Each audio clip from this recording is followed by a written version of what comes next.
And now, Judge, the podium is yours. So President Trump's nomination of Brett Kavanaugh signals two things. The court, if Kavanaugh is confirmed, will be much younger and it will be much more conservative.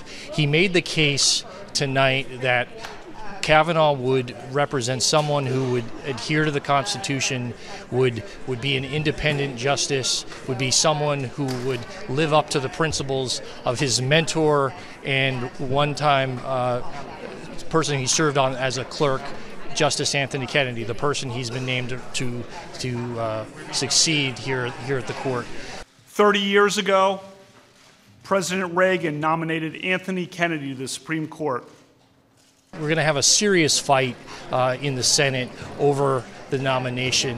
This is a very narrowly divided Senate as we speak. The Republicans have 51 seats, and this nomination of Kavanaugh sets off a battle. When do we want it? Now! When do we want it? Now! When do we want it? Now! Democrats will be fighting to prevent this nomination from succeeding, and Republicans are going to be needing to not only keep united but also keep some of the conservatives like Rand Paul, someone who has expressed some concern about Kavanaugh before the nomination was announced.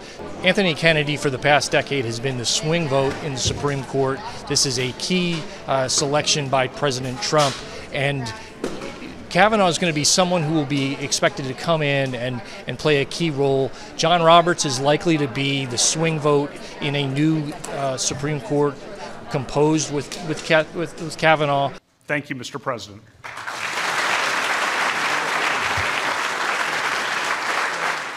It was striking as Kavanaugh made his case tonight, the degree to which he talked about his family, the degree to which he talked about his time here in the Bush White House. Years ago, he mentioned that his first date with his future wife was the day before 9/11, and the support that she gave him. She was George W. Bush's secretary, and they met in the White House when he was a counsel.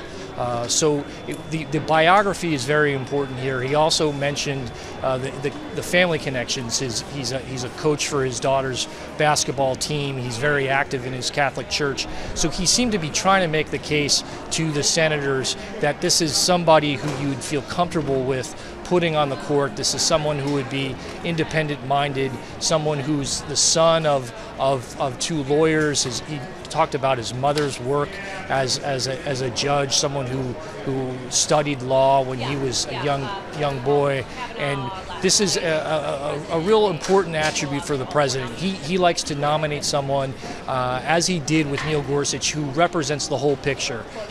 Not only a judge and a jurist, but someone who is a member of a family and who can put a good face on this nomination. And do you have any